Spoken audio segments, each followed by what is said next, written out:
Se sou consciência, por que não consigo viver como consciência? Por que continuo vivendo como ego, tendo reatividades? Muito bem. Para explicar isso, eu vou ter que destrinchar algumas coisas. A começar por isso que chamamos de eu. Então, o Freud, pai da psicanálise, ele já dizia que o eu não é senhor em sua própria casa. Por quê? Porque isso que a gente chama de eu, isso que eu chamo de Wanda, ele chega muito depois. E por que ele chega muito depois? Porque este eu, ele é racional. Ele é fruto da razão, ou seja, do entendimento, do conhecimento, da aprendizagem. Nós nascemos que nem bicho. O corpo e a mente, a princípio, eles são formulados como puro impulso de se alimentar, porque tem fome, impulso de descansar, porque está cansado, impulso de buscar prazer, sensações de bem-estar e repudiar sensações de mal-estar, instintos reativos básicos. Então, o ser humano, quando surge ali, bebezinho, criança, é pura reatividade, basicamente instintual. Entretanto, como este corpo, essa mente, nasce com uma capacidade de aprendizagem e retenção do aprendido, né? Que é isso que a gente chama de memória, para além dos comportamentos instintivos, reativos, que esse corpo-mente já nasce para lidar com os estímulos do meio, forma-se também a capacidade de reagir ao meio, aos estímulos recebidos, baseado nas aprendizagens adquiridas, nos conhecimentos formulados. E é justamente aí que vai surgir isso que a gente chama de eu Wanda, eu ego, eu personalidade. Isso que a gente chama de eu nada mais é que a capacidade de responder inteligentemente ao meio, aos estímulos recebidos ao meio e responder de uma maneira singular, inclusive. Porque, embora biologicamente todos apresentem o mesmo padrão de reatividades, de emocionalidades, a maneira como cada um lida com determinados eventos vai se apresentar mais ou menos de forma singular. Daí que a gente vai dizer que nunca nenhuma pessoa é igual a outra. Existirão assim sempre algumas especificidades que vai ser típico de determinada personalidade e não de outra. Então este eu que se forma aí, ele se forma por causa da capacidade, da potencialidade que este corpo, nessa raça específica que é a humana, apresenta, que é a capacidade de conhecer, aprender e reter o conhecimento e a aprendizagem e posteriormente usá-los em situações semelhantes, situações que se apresentem e que demandem uma ação da nossa parte. Então o eu, ele é construído. E aí eu sei que fica muito difícil a gente olhar para a gente mesmo e nos pensar assim, nossa, eu sou só uma construção condicionada, é só isso que eu sou? Nossa, mas lá no fundo eu me sinto, eu sinto que eu tô além disso, que eu sou muito mais que isso, que eu não me limito apenas a isso. E é verdade, ninguém é apenas isso, nenhum eu é apenas isso. E é por isso que no Vedanta a gente vai dizer que você é consciência. O teu eu fundamental é essa consciência. Então vamos lá, vamos ver o que está por trás dos impulsos, dos pensamentos, das ações. Veja que nenhum desejo, nenhum pensamento, nenhuma emoção tem autonomia de acontecer sozinho aí nessa estrutura. Tudo que acontece aí precisa acontecer junto com o seu eu. Tudo que acontece aí para se manifestar tem que se manifestar junto com o eu. Então, numa torcida de dois times rivais, quando o Corinthians toma o gol, o palmeirense fica alegre. Então, aquela alegria tem que acontecer junto com aquele eu. O palmeirense fala, eu fiquei alegre. O corintiano, do outro lado, fica triste. Mas a tristeza não acontece sozinha. Ela tem que acontecer junto com a pessoa. Aí a pessoa, o corintiano, diz, eu fiquei triste. E por quê? Porque esses impulsos e essas manifestações não existem em si mesmos. Eles só podem existir, eles só podem se manifestar junto com você. Mas quem é você? Quem é esse você real que a gente chama de consciência? A consciência, quando, associada ao corpo, quando existente aí neste corpo, ela é uma espécie de força, de energia, de impulso vital que engendra escolhas e ações. Mas esse impulso vital, essa energia, ele não tem uma face. O que eu quero dizer que não tem uma face? Que não tem uma identidade a priori, um jeito específico de ser, não tem uma característica de gostar ou desgostar, de querer ou não querer. Essa consciência, esse eu real que fundamentalmente você é, que todos nós somos, por não ter face, por não ter um aspecto a priori, isso vai funcionar aí sempre associado aos aspectos presentes aí nessa estrutura corpo-mente. É como se essa força, metaforicamente falando, fosse cega. E para caminhar, ela precisasse de outros olhos que não os dela, já que ela não tem.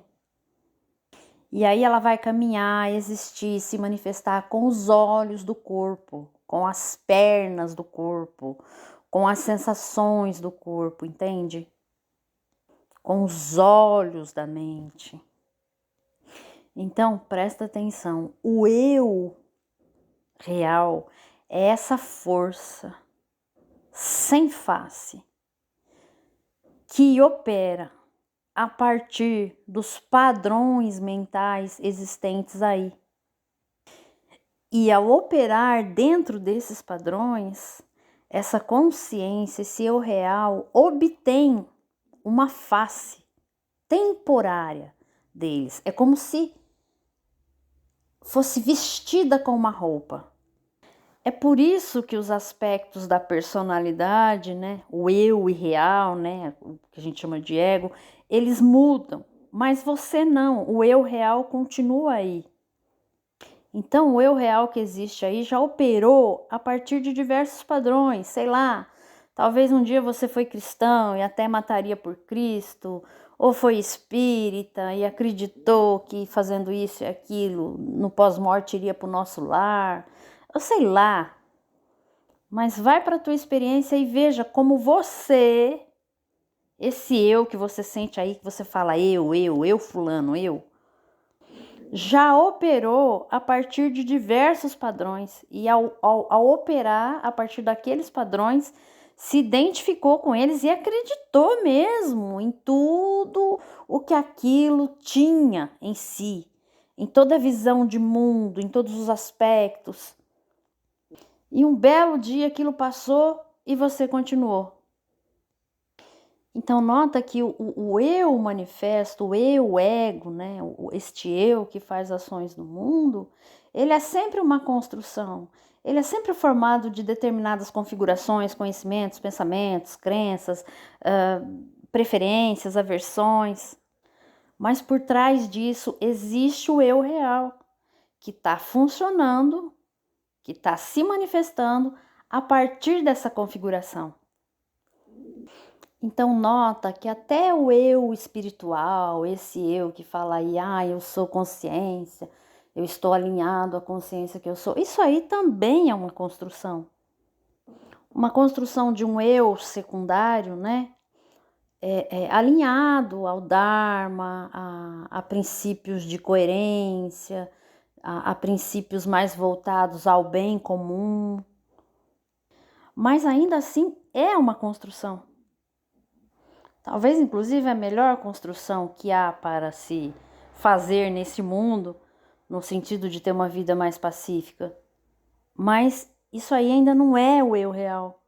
Porque o eu real, que é a consciência, é sem face, sem qualidades, sem atributos. É só esse princípio, essa força vital, essa presença, que às vezes, para tornar didático e de fácil entendimento para quem está chegando, a gente fala que é o observador, mas também não é o observador. Porque até mesmo o observador, essa capacidade de observar sem julgar, apenas contemplando, é também uma característica da mente, é também uma capacidade da mente. Então agora, respondendo à pergunta, né? Por que eu sou consciência, mas não consigo viver como consciência, né? Não ser reativo, permanecer apenas como esse puro ver, enfim, são tantas palavras poéticas que eu vejo por aí no meio neo falando disso, e até no Vedanta, né? Que eu particularmente não gosto muito, que eu sou mais objetiva. Você nunca vai viver como consciência, porque este viver como consciência, ou por que eu não sou, por que eu não fico apenas sendo consciência, isso aí já é um conjunto de ideias que você criou na sua mente. Já existe uma representação mental aí formulada por você mesma, ou adquirida por terceiros, de que ser ou viver como consciência tem que ser assim ou assado. Quando em realidade não existe isso. Neste sentido criado de vir a ser, a ter uma identidade tal e ter reações tal que eu possa dizer que é a consciência sendo aqui. Não! Consciência é isso que já está presente em todo mundo tem esse eu fundamental. A diferença é que uns sabem e outros não, mas independente de saber, tá lá. Então isso, em qualquer pessoa desperta, que sabe, ou acordada, enfim, dormindo, não importa. Qualquer um já vive como consciência. E da mesma forma, despertos ou não, todo mundo também já vive como mente. Como as manifestações aí do corpo, da mente, como a personalidade, como o ego individual de cada um. Então, o máximo que você pode fazer a partir deste conhecimento, deste entendimento, é alinhar melhor a sua mente, né? No sentido de não se identificar tanto com a personalidade construída ou com os valores do mundo, que os valores do mundo são todos construídos pelo homem, não tem nada divino, não tem nada santificado, é tudo construção. Então o máximo que você pode fazer é não cair mais em historinhas, trabalhar melhor aí o seu cavalo, né? Em algumas abordagens esotéricas a gente chama a mente o corpo de cavalo, e alinhar melhor a sua identidade construída, este eu racional, que também é uma criação do pensamento, que também é uma construção, mas que também é necessário para viver nesta realidade. Ninguém jamais conseguiria viver aqui como consciência nesse sentido imaginado e poético que eu vejo por aí, porque a consciência ela é pura e neutra. Então se você fosse viver como consciência, nesse sentido lúdico, infantil, você poderia se expor a qualquer situação e não reagir a nenhuma delas, porque, se é o princípio eterno e imutável. Mas o fato é que você é o princípio eterno e imutável e impessoal, e já já eu falo dessa impessoalidade, vivendo num corpo que é pessoal. Esse corpo aí é seu. Só você sente as dores, os baques. Se você tem câncer, é seu. Eu não tenho esse câncer. Então você é esse princípio impessoal vivendo uma experiência de pessoalidade, de singularidade. E nessa experiência de pessoalidade e singularidade, aí sim nós podemos falar de um você, de um eu. Já o princípio impessoal da consciência, sem faces, sem atributos, essa energia vital que está em todos, é impessoal. Veja, não tem uma identidade aí, não tem nada ali que se possa dizer eu. Então, ser isso, estar nisso, como eu ouço muita gente falar, seria no radical do entendimento ser nada e, portanto, agir como nada, pura neutralidade. Agora eu pergunto, você conhece alguém assim? Não, gente, não existe. Isso é só utopia. Mentira, história da carochinha, coisas infantis, ideias infantis. A gente tem que voltar pro prático, pro objetivo, pro real, sem consolo. A vida é dura, sim, mas a vida também é boa. E a gente tá aqui nela para viver experiências. E quem quiser sair, fica à vontade. Você é consciência. Quer acreditar em karma, reencarnação, punição? Acredita. Mas, eu falo, quer sair agora, pode sair. Não vai ter nenhum dano. Dentro da impessoalidade que todos somos. Dentro da pessoalidade, sim, vai ter gente chorando, sofrendo, enfim, né? Com a sua partida, mas enfim. Então, só para finalizar, por que você não, sendo consciência, não vive como consciência? Porque você não é só consciência. Você é consciência, você é mente, você é corpo. Quer ser só consciência? 2 paradinhas tem que sair do caminho, então, que é o corpo e a mente. Mas aí não tem mais você sendo consciência. Tem você desaparecendo. Para cair, entre aspas, na impessoalidade, no vazio absoluto da eternidade, sem face, sem forma, sem atributos, que você e que todos nós fundamentalmente somos, ou seja, Brahman, Deus, o nome que se queira dar.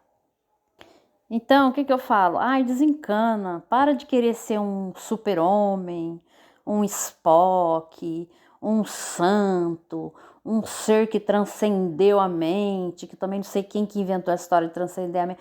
Para, sabe? Desce, vem para a realidade. A vida tá aí todo dia mostrando para você o que ela é. Então, o que eu diria? Olha, curta a viagem, que a viagem é essa. Apenas curta. E para de viajar na maionese.